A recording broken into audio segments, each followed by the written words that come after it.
Times don't fly too high. Be sure to keep the ground in sight. Fly forever if you keep it tight. Love the world but keep the sky on your mind. Get on board. We're sailing on top of the world.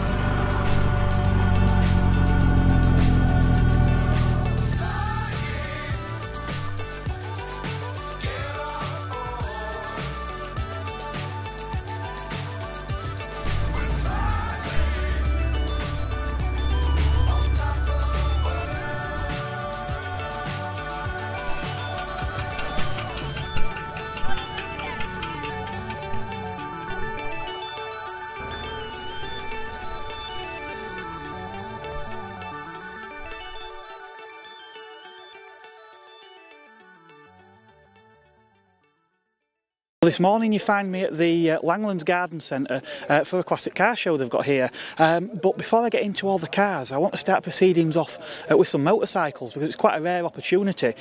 We've actually got the North Yorkshire section of the Vintage Japanese Motorcycle Club here today, and they've got a really diverse range of Japanese motorcycles dating sort of over a few decades.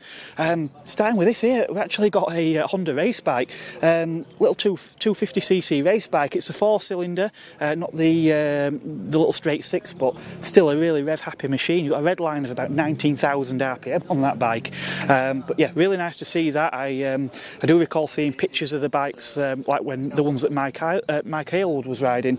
Again, a couple more two-strokes, but bigger bikes this time. Suzuki GT 750s, and we've got not one but actually two of these bikes. Yeah, and I heard it coming in this morning. It did sound quite spectacular. Perhaps regarded as one of the first superbikes would have been the Honda CB 750. In fact, the early sandcast versions of those bikes go for quite a lot of money these days. But the one bike that came along and really dominated, Kawasaki Z1. I believe this is a Z1B, though I must admit I'm not that knowledgeable on bikes really. But yeah, 900cc bike. These were probably capable of over 130 miles per hour. Back in the 1970s, these were really quick bikes. This lovely little bike next to it as well, Honda Super Sport, Honda 404, so a slightly smaller bike. I know the exhaust manifolds on these are supposed to be quite difficult to get hold of these days, but it really is a work of art. You've got this beautiful four-branch manifold into a single pipe. Really nice little bikes, these. Another 404 here as well. Another Kawasaki. This time we've got a very late Z1R, often also referred to as a Z1000. The earlier bike, obviously, that we saw had the teardrop tank. I'm told the one that the Goose rode in the Mad Max film looked very similar to this, but that, I believe, was an earlier bike with the teardrop tank and a few other differences. Obviously this one's got the more sort of coffin shaped tank and a bit more angular design around this fairing and everything, but yeah, spectacular bikes, and again really quick bikes back in their day. I've always been a big fan of the Honda VFRs as well. Honda doing things a little bit differently. Rather than an inline 4, but we actually had the engine in a V configuration on these bikes. This is one of the smaller bikes, a 400cc, but yeah, really fascinating bike. In fact, I've always had a bit of a hankering for a VF 500, another fascinating sort of bike. Predated this, so that was more 1980s bike. Obviously, like many of the bikes, the VFRs I've seen in more recent years have typically been larger engine bikes. What a rare sight we have here, a Honda CX. I honestly can't remember the last time I saw one of these. This is a 500, quite an interesting bike actually. The engine's mounted a bit different to your conventional layouts, and you've actually got a shaft drive, so you could probably regard this as being quite one of your really sort of touring style bikes or your commuters. Supposedly shaft drive, much more reliable than a chain driven bike. Honda CB250 again, these were Honda were more into your 4-stroke bikes, but they made excellent commuters. A lot of other manufacturers though in the 70s were still doing a lot of 2-stroke bikes, obviously sort of more highly strung bikes, but you did get a lot of performance for the capacity. Probably one of the most collectible, Yamaha RD in this particular version is one of the 400s, so again a pretty quick bike for a 400cc. Over there we've actually got an RD250, which were probably one of the bigger sellers and more significant bike actually. Up until the early 1980s, you could actually ride a 250cc bike on L plates, and some of the bikes like your Suzuki X5s, X7s, Yamaha RD250s, and obviously the later RD250LC were capable of near enough 100 miles per hour. I think one motoring journalist actually had to fold the mirrors in and lay down on the tank to actually get 100 miles per hour out of this bike. But obviously safety lobbies weren't happy. You had 17-year-olds racing around on bikes that were faster than a lot of people's family cars of the time, doing 100 miles per hour.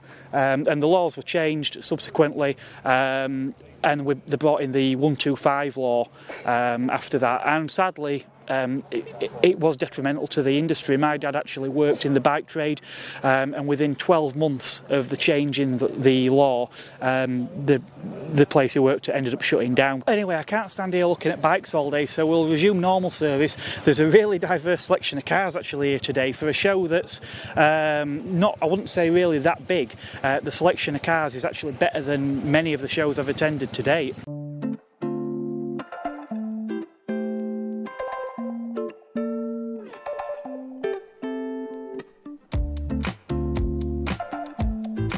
Check out this gorgeous Porsche 911 930.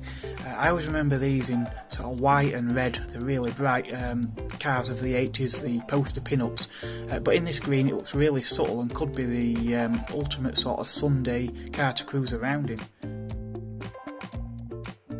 Perhaps something a little bit brighter, we've got this early Lotus Elan.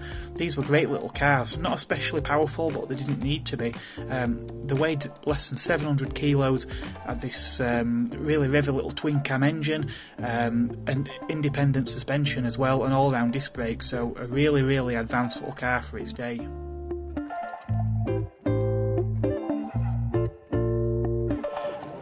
So as mentioned, there is quite a variety of unusual classics here today, but probably one of the most unusual I've seen is this car owned by Steve. Now, Steve, tell us a little bit about what you've got here and how it come to look as it does.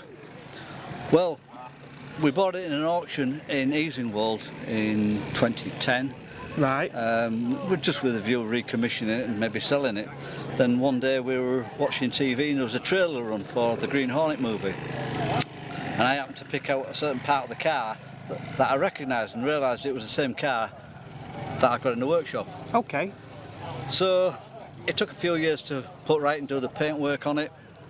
We got it up and running, and I thought, well, I'll make a Green Hornet replica of it. Yeah. So that's what I did. I conjured up these rotary guns, these Gatling guns as they call it. Yep. And I've been out time and time again doing, the shows. Yeah. Now, presumably these are just sat on, aren't they? They're not permanent no, they're not fixtures. permanent fixtures. They're actually all recycled stuff, Yeah, there's copper piping. These are the only things that are made on the machinery. Our CNC machines, a good friend of mine who made those up. Yeah. And the rest of it is just The detail's superb on it with all the pipes and gauges and everything else. It really does look the part. Obviously, you've got the Green Hornet across the top of the car as well. Yeah. But what is the car it's actually based on, and what did this start out as? Well, it starts out as a Imperial Crown Coupe, which is, in that day and age, it was a mark of Chrysler's division, like Toyota has, Lexus. So they made this division of cars from the 50s right up to the 70s. Okay. So it's a Crown Coupe. There's about 200 of these two-doors left in the world. The four-door ones are not more common as such, but there are more around. Yeah, I mean, it's certainly a car that stands out anyway. I mean, it's obviously quite a large car, and obviously a pillarless coupe as well. Yeah. So what's actually under the bonnet of this then, Steve? It's a 413 cubic inch, which is about a 7 litre for most people. V8? V8. The same engine was increased in size and then put in Dodge Chargers as 440. Yeah. It's essentially the same engine. Yeah. But the car came with standard electric seats, variable wipers, all the stuff that you get on modern cars. All the windows are electric, including the quarter lights. Yeah. And it's a nice car to drive. It's very comfortable, just like a Rolls Royce to drive. Very yeah, smooth. I mean, it'll be a very undistressed engine, won't it? I mean, an engine of that capacity. I know, obviously, American engines are renowned for not producing a lot of horsepower per litre, but that said, I think they did actually downplay the figures quite a lot anyway, didn't they, on a lot of American cars? Yeah, they were never tremendously powerful by horsepower terms, but going up a hill, the torque would just pull you up. In any pull gear. a house down with the car. Yeah. But it's not about speed, is it, really? It's No. luxury driving and just... There's something satisfying, isn't there, about sitting behind the wheel of a car like this and, like you say, just sort of pootling along, and, as you say, they're just so relaxed, aren't they, compared to probably the European equivalents. It is, but it's surprising to see how many people have got a point to prove by trying to overtake you for some strange reason. I think that's just classic cars in general. Well, I don't know, yeah. Yeah, excellent. It drives very nice, and I just get on where I'm going to go. Caroline, my wife, she comes with me, and my daughter. Yeah. So, the other week we did Matthewson's. Right. And we were there, got interviewed there. I will at some point in the future think about selling the car because I have other projects. I've got a Dodge Charger which I might finish. That's like a Fast and Furious styled 72 Charger. Yeah. It's time. It's all time. I've got other things to do as well. Yes, of course. Well, speaking of time, I had better get on because there's still a lot of cars here to see. Steve, I think you're going to be quite busy anyway. I noticed there's a lot of people been hanging around this car this morning already. So, yeah, excellent. Well, thanks very much. Thank you.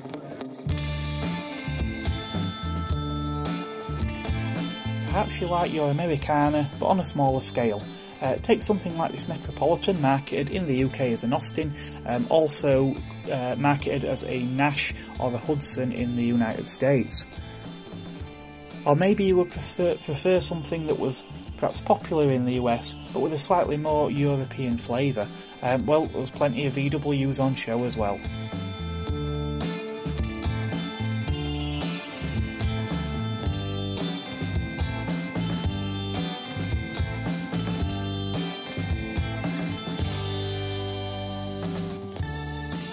One car I want to draw a bit of attention to today is this Audi.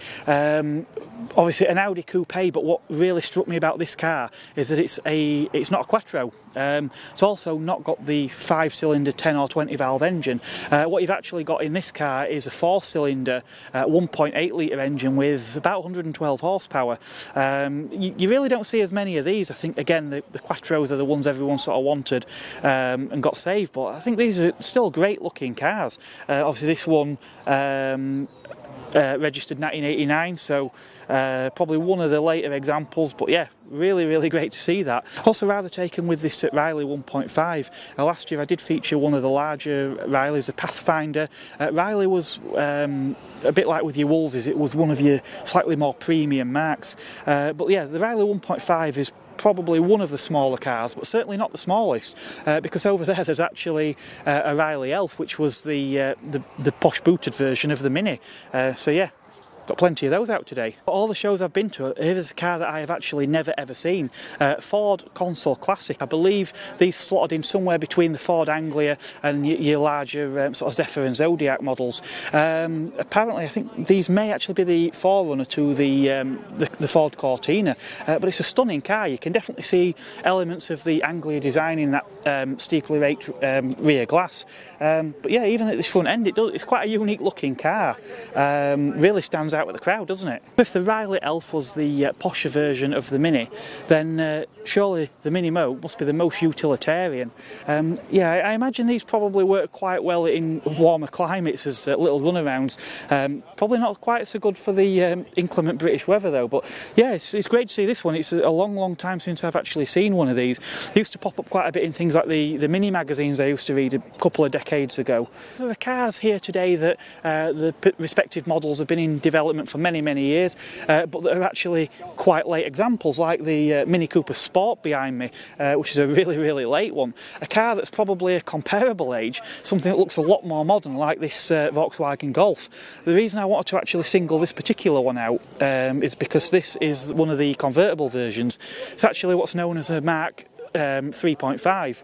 So what you've actually got is the majority of the shell of the car, especially on the rear end and the dashboard, looks just like a Mark III Golf. But the front end here, the headlights and grille bumper, very recognisable as being a Mark IV Golf. Presumably this would have been something that Volkswagen may have done back in the day, just to sort of extend the life of the convertible, rather than developing and crash testing an entirely new shell. They've just basically kept the old model going along and give it a bit of a facelift. Owing to legislation at the time, three-wheel vehicles were once very popular in the UK. Perhaps one of the most memorable is the Bond Bug.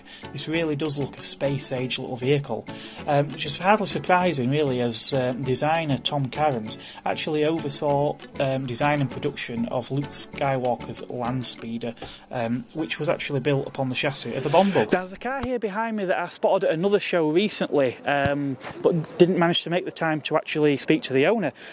Paul, you're the lucky owner of this very rare Lancia Beta Monte Carlo. Correct. Yeah, yes, you certainly don't see many of these about, do you? No, they are a rare car, especially I think up north where we are. Yeah. There's even less of them, yeah. Yeah. Now I know obviously a lot of people always say the reason there aren't many Lancias is because they're all disintegrated, but that's not necessarily true. It was just a certain number of models at a certain time that were afflicted. I think that was more the actual Beta. Yeah. That seemed to have the trouble. Yeah. Obviously, one that survived this long though, I'd say we're probably pretty a safe bet. How did you come to actually end up owning this car then? Well, I used to own an X19, Fiat X19. Right. And these are kind of related. Okay. I think once you start getting into X19s, you learn about these as well. Right. And I thought, that's an interesting car. Right. I might look into owning one maybe. So is there actually a lot of X19 under the skin of these then? Yeah, there are a lot of shared components. Okay. Yeah, different engine, but like parts of the suspension, quite a few bits are interchangeable with the X19, yeah. And if you scratch back further, then there's probably some Fiat 128 in there as well. I think, there will be. Yeah, it's all 127, 127. The old parts bin thing, isn't it? Yeah, definitely. Definitely. Yeah. So it was actually going to be a Fiat. Oh right. A Fiat X120. Okay. But for some reason Fiat didn't want to take it on, so it became a Lancia. Yeah. But they were built by Pininfarina. Right. Okay. And they're basically a Pininfarina car, but with a Lancia badge on it. Ah, right. I see. Yeah. Okay. I did notice the Pininfarina styling badges all around the car. Yeah. Excellent. So yeah, obviously, I mean, X19s. I wouldn't say common, but these are certainly a lot rarer than. I think so. Yeah. This is like the posh brother to the X19, I think. Yeah. I mean, having had both, you can see the differences. Yeah, I mean, obviously Lancashire were very innovative. I mean, there was, pioneered a lot of technology that we take for granted. A bit like with Jaguar, they were one of the early adopters of disc brakes, weren't they? And a few other things that you just didn't see on other cars. Yeah. Obviously, we've got that rally heritage as well, haven't we? You had the Delta Integrales and a few other models. The 037s, which, to be honest, you look at one. If you look at an 037, you kind of see one of these with a body kit in a sense. It's the middle tub. Yeah. Which is used by the 037. Yeah. And the only difference is the front and the back end are completely different. Yeah.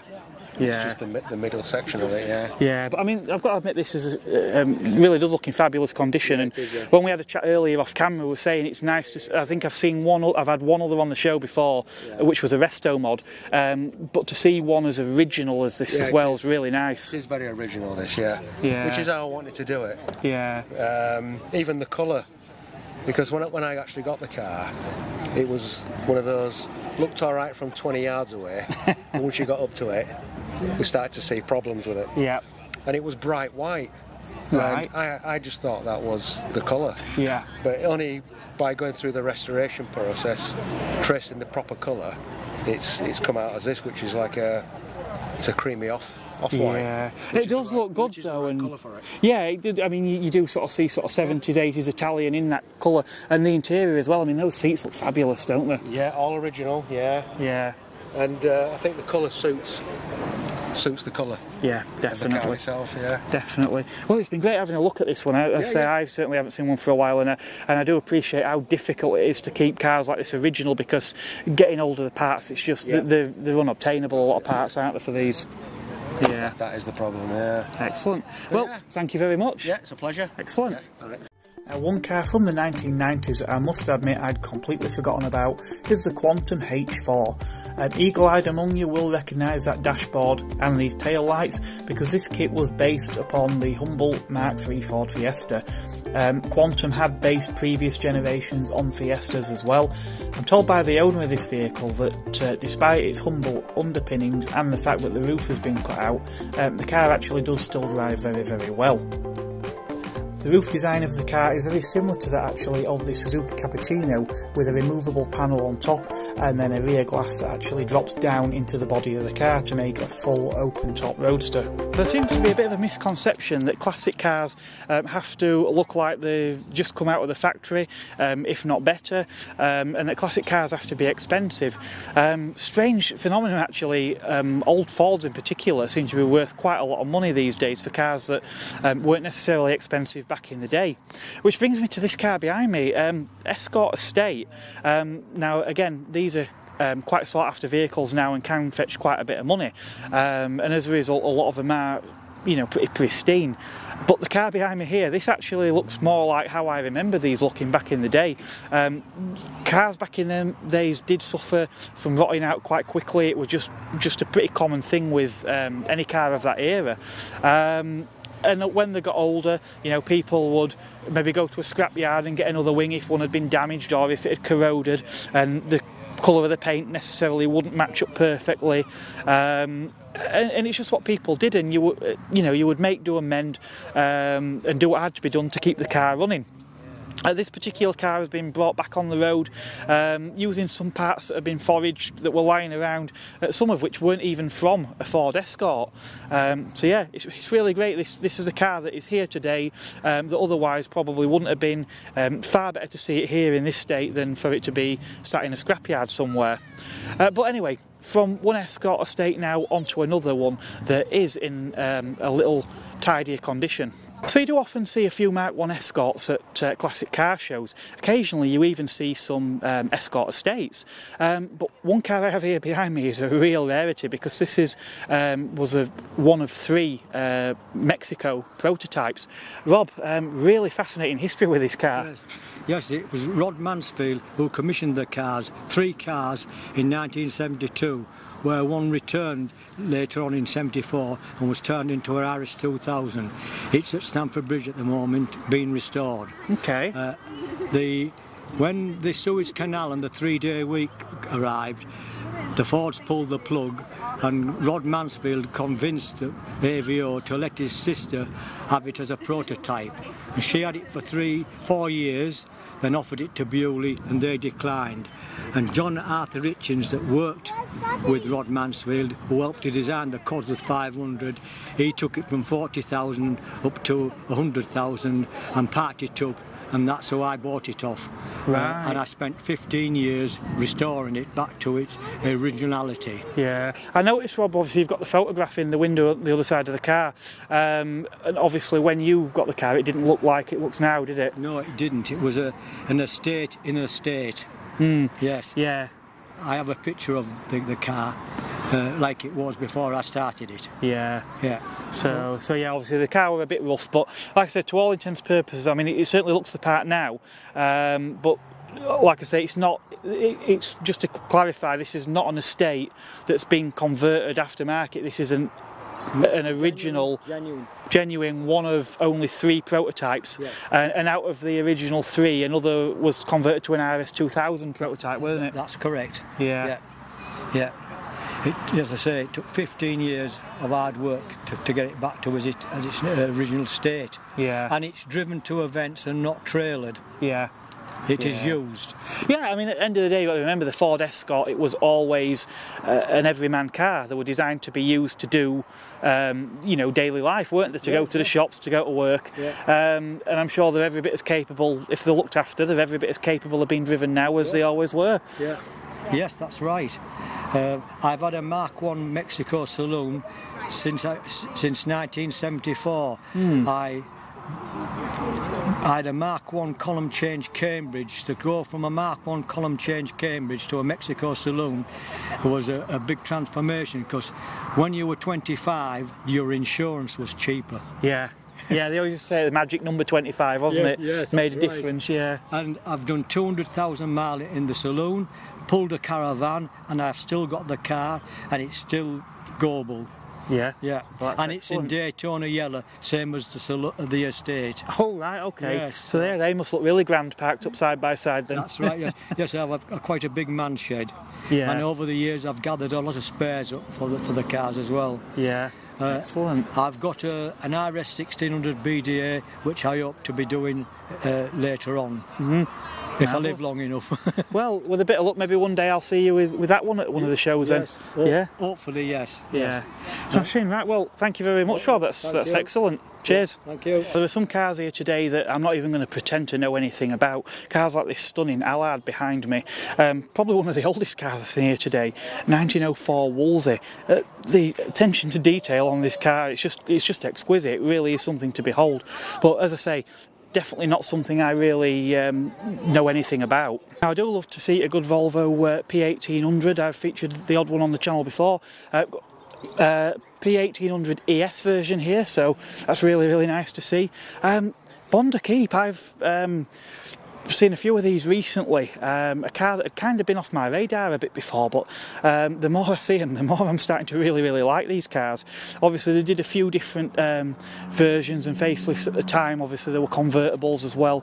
But yeah, I think these are a great looking coupe. Largely sort of Triumph Herald and Vitesse based, but just with a glass fibre body built by Bond over in Preston, I believe it was. But yeah, what a stunning little car. Well, it's often said that the best things come in small packages, and they don't often come much smaller than a Trojan bubble car. Now, I did actually have a quick chat off camera with the owner of this vehicle earlier. We did mention maybe doing an interview, but as I've made my way back round, he's not with the vehicle. So, but yeah, fascinating little car, really, really nice. Did also mention there is going to be a rally coming up as well, I believe, for these cars soon. So, so if you're into these, that might be an event worth watching out for. But if a bubble car is too much of a compromise on size for you, may I present Mark I Mini. These are delightful little things. This is actually badged as a Morris, and it's actually badged as a Cooper as well. Now, if this is a genuine Mark I Cooper, then that really is something special. I think the Mark I's did launch in '59, Cooper's a little bit later, so I would suspect this is probably an early 1960s model. But yeah, really, really stunning little car this is, and quite rightly, it's been grabbing a bit of attention earlier on today. It's certainly not unusual to see a good variety of MG cars at classic car shows. I've spotted a couple of fantastic little MG midgets on show at this particular event. Of course, there was also a good range of MGBs as well, and as you probably well know if you're a regular channel viewer, I am rather partial to an MGB GT. Now, some of these cars here have actually been quite heavily modified.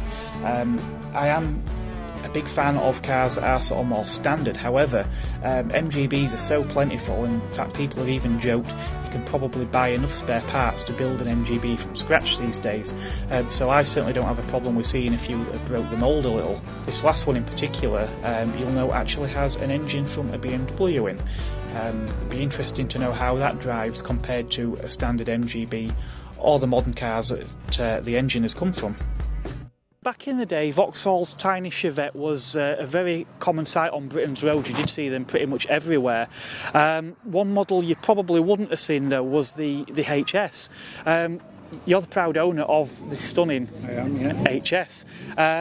These were quite a powerful car back in the day, weren't they? They were, yeah. They've got 135 brake horsepower and they're very unusual. There's only 300 made, or thereabouts. And that 300 is a split between these HSs and the HSRs, I believe. Most of the HSRs were modified HSs. Yeah.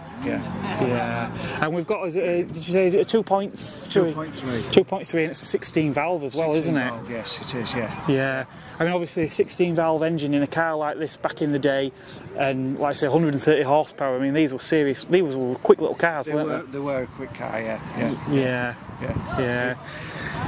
I used to be able to take this off the speedo to 120. Right. Yeah.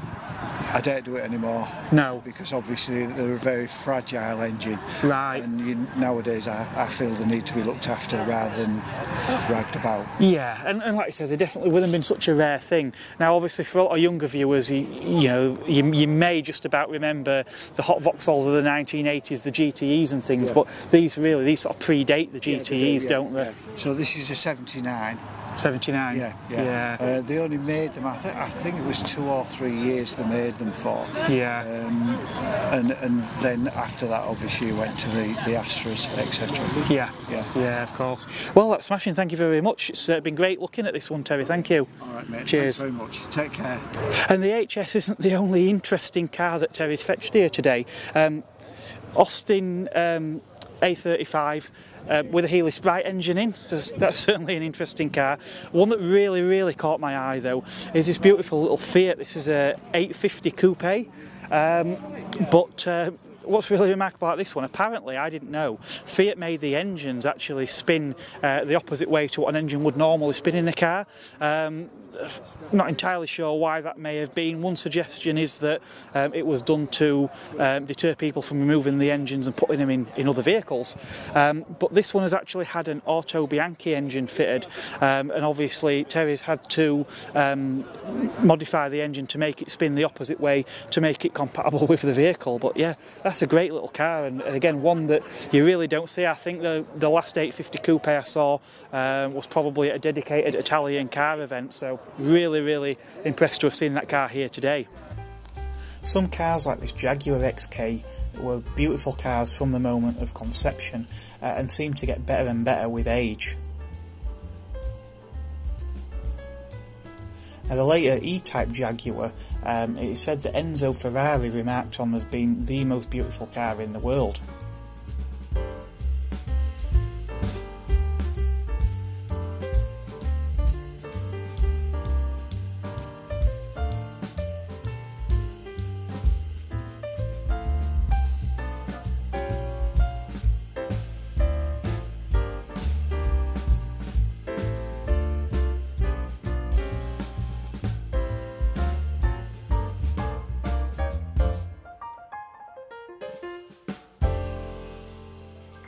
Perhaps one of the more modern classics, and these really have been sort of accepted as a modern classic from quite early on, is very rare Renault Aventime. Now the Aventime actually aren't really a Renault at all. These were built by Matra, who used to build the racing cars, and obviously are quite well known for things like the Rancho and the Renault Espace on the sort of more utilitarian side of things. Now these are exceptionally rare cars. The Renault tried to build a couple of upmarket models to replace the Safran with the Velsatis, which was a slightly more conventional but still a little bit odd looking 5-door luxury large hatchback, and then they made this completely bonkers cross between an MPV and a coupe. I mean, who sits down imagine sitting down in a board meeting and saying, well, our next car we're going to build is a cross between a coupe and an MPV. It's complete opposite ends of the spectrum. Now, they actually built around 8,000 of these cars. Obviously, they were quite expensive in the day, and honestly didn't sell all that well. But they're a fascinating vehicle. Obviously, you've got this big panoramic sunroof on there, and it's a pillarless coupe, so when everything's open, it really does feel sort of like open-air motoring. This particular car is a privileged model, so it's a sort of range topper, so you've got all the nice leather and everything in there. Not that even the base model cars would have been Spartan at all. As I say, these were a luxury vehicle. This has also got the 3-litre V6 petrol engine. The diesels were obviously big in France, but in the UK it was a 2-litre petrol or a 3-litre V6 petrol. The other interesting thing of note on these cars was these doors. Obviously the doors on these are absolutely enormous. It's a big car, and obviously being a 3-door, you need doors that open wide enough to be able to get people into the back of the car. Renault actually designed this really interesting sort of scissor hinge door. So this door, rather than just pivoting outwards, it comes out and forwards. It's got like a double hinge, so it's actually, the front edge of this door has actually come forwards when it's been opened. And the idea behind that was that it creates a larger opening for the same amount of space taken up. So yeah, quite an ingenious design.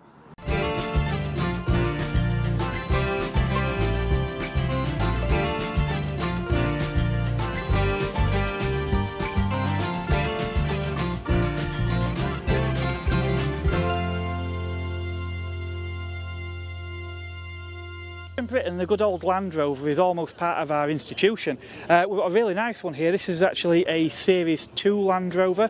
Robert, there's a bit of a history with this Land Rover, isn't there? So this belonged to a friend of yours, didn't it? A mate of mine, Paul Ashton, who took it to pieces, and then unfortunately he died, so then I bought it, all the bits, and it was down to the chassis when I got it. Yeah, I imagine like a lot of older British vehicles, the parts availability is still quite good on these. Yeah, we got all the bits, quite good really. Yeah. So how long have you had it back on the road then? 2 years now, so I just got it tuned up, and it's running well now. It's just settled in. I know I'm certainly no Land Rover aficionado, but I know when I've spoke to people before with these series Land Rovers, there were so many little variations and things that changed to pick them apart, even down to things like the brackets that hold the windscreen that changed. Back to the original colour and everything. This is the right colour for this model. Yeah, it's a stunning colour. It really does look the part, doesn't it? Yeah, I'm really pleased with that. Yeah, that's excellent. Obviously as well, being the Series 2s, we've got the headlamps that are more in the middle of... spare wheel on there as well. Yeah, I know obviously when they went to the later ones, again the Series 3s, the things like the grills changed.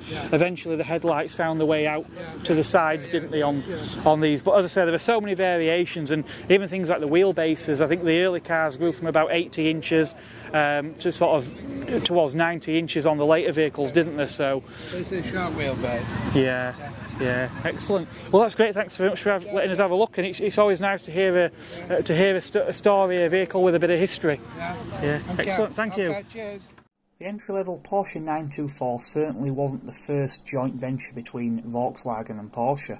The car was often criticised for having an engine from a van, but the 924S was supposed to answer that criticism. Triumph TR7, another car that has gained a bit of a reputation over the years. I actually drove one a few years ago and I rather enjoyed it.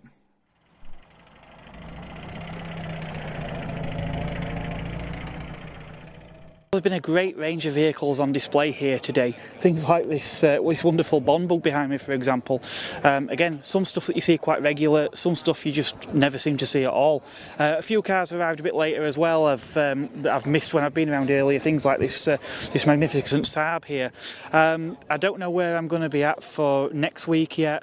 I'm sure there'll be plenty of shows on again next weekend to choose from. In 2 weeks' time, though, I will be at Beaulieu for for their Simply French event. It's one that I've been wanting to do for a few years, and the last couple of years I've missed out, so I'm really looking forward to that one. Of course, it's going to be quite a big one. It's a long way to go down to Bewley from Yorkshire, but like I say, I'm thoroughly looking forward to that one. If I haven't managed to feature your car in today's show, maybe I'll catch it on a future event. As I say, even though it's not the biggest show I've ever been to, there's still a heck of a lot of cars here to try and shine a spotlight on. In the meantime, don't forget to hit that subscribe button. The channel has actually had quite a bit of growth in the last couple of months. In particular, the last few weeks it's grown considerably. I think last count was a little over 850 subscribers, so really are getting quite close now to that 1,000 subs. So it'd be great to see if we could actually get there before the end of this year. As always, thank you very much for watching. I'm sure there are things in here that I've probably missed, or things that are perhaps not 100% accurate. If there's something I've got wrong, obviously nobody knows every vehicle that's out there, so if there is anything that I've not got quite right, particular such as the bikes, for example, that I only have limited knowledge of, just drop me something in the comments. Obviously I'd like to know if there's something I've got wrong, and I'm sure the people will find it quite interesting as well. So it is goodbye from me for this video, and I will catch you on a future video very, very soon.